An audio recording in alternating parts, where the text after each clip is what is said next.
name is Jonathan Reyes, LBC Loft from Tarlac City. May mga winners na po ako, North and South races. Panganak ako, may mga kalapati na sa bahay. Pero mga native lang. Sa lolo ko, tsaka sa daddy ko. Nung lumalaki na ako, napamahala ko as a pet sa mga kalapati, tsaka sa ibang mga ibang alaga tulad ng manok tsaka aso. 2007, yun yung unang pag-alaga ko ng pang-racing talaga. 3 pairs ng Flyers. Nag-start ako dati sa loft, maliit lang, nagawa sa kahoy, gawa sa mga recycled materials.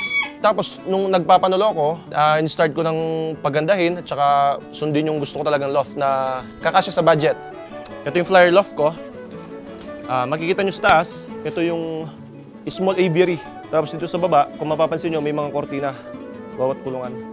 Ito, ang purpose nito is i-block yung araw para hindi makontaminate yung tubig. Tsaka pag sa gabi, pag malamig, pinapasara ko to. Pero pag sa umaga, naka-open lang to. Sa ilalim, ang distance nito, more than 2 feet. Hindi masyadong mataas para connected pa rin sila sa amin. Hindi rin masyadong mababa para kayang linisin sa ilalim. Hindi ganun kahirap linisin. Madaling i-maintain. Sa tulong ng junk shop ni Mami, bumili ako ng mga pwede pang gamitin na bakal, tapos binili na lang yung kulang hanggang nakuha ko yung style na gusto ko.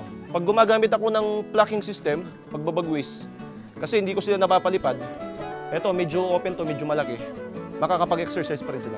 Kung makikita nyo yung mga dingding sa wali, para at least more on nature pa rin sila. Kasi nung bata kami, mahilig kami pumunta sa farm ng tito ko, yan yung mga kubo nila gawa sa sawali.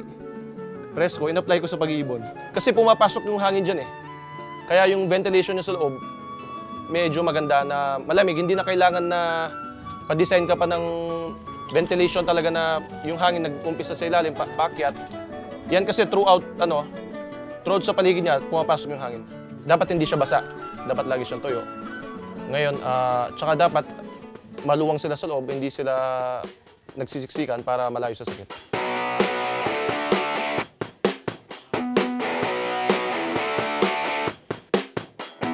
Kaya tawag akong LBC dahil yun ang loft name ko, LBC.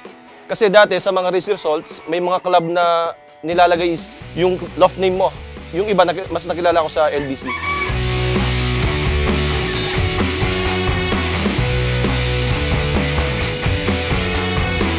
Nung di pa ako nagre-race, hindi ako naniniwala na kaya ng mga ibon na lumipad ng mga 300 plus kilometers.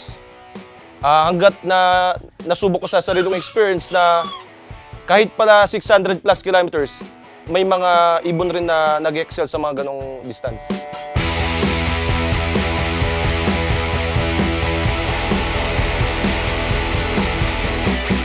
Ito naman yung breeding station. Dito ako nagbe-breed. As of now, patapos na ako. Yung mga ibang young birds dito, tsaka naka-breed, pang stock na lang for future breeding. Yun po yung pinadami ko, yung solo ko, Basilio, Tiny, tsaka yung Tacloban Thunder ko. Hindi po ako nag-focus sa yung mga bloodline ko na kaya lang nilang panalunan is North. Gusto ko yung nananalo ng South at nag-excel din ng North. Ito yung Champion Basilio, champion ko ng North. Ang bloodline niya is Jansen, John Arden. Producers na rin ng mga champions, North-South. Hindi siya masyadong maganda physically, pero magaling na ibon at producer.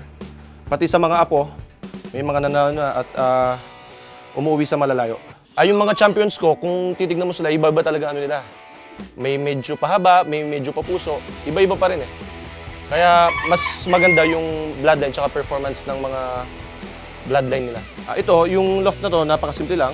Gawa sa murang materials. Tapos, ang gusto ko kasi may access sa araw, tsaka kung gusto yung maligo sa ulan, pwede nilang gawin yun. Parang lang ba, parang nasa natural lang nila.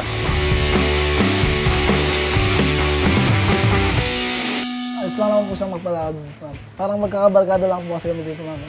Ayaw niya nga po ng marami. Gusto niya po laging malinis. Gusto niya po laging disiplinado yung mga alaga namin, yung mga kalapate. Pag wala po siya, ako po yung nagpapakain. Ako po yung lahat ng ginagawa niya dito. yung magpapa-apply po ako ng mga ibon. Tapos, habang nilipad po sila, nagpapakain po ako ng mga breeder. Ako kasi throughout the year, gusto ko, preparation, observation, tsaka yung adjustments. Kasi kung ano yung sample, kung ano yung na-observe ko ngayon na kailangan kong i-adjust, yun na. Hindi ko sinusundan yung, kunyari nilista ko, wala naman yung gamot na para sa sipon, may umuwi na galing race na may sipon, ititreat ko dapat. Number one kasing health eh. Kasi yung pag nag-breed ka, andyan na yung bloodline eh. Pag labanan na, yan na lang ang kasama mo dyan. Dapat healthy sila. Ngayon, pag nagkasakit, ang mahirap kasi dyan, yung nagkakahawaan sila.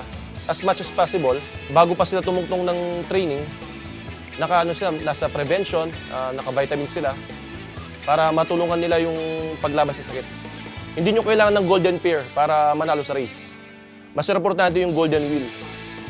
Sa mga veterano naman, yan, keep sharing kung anong pwede natin i-share sa mga newbie at inspire natin sila kung paano mag-alaga at mag-enjoy dito sa hobby natin.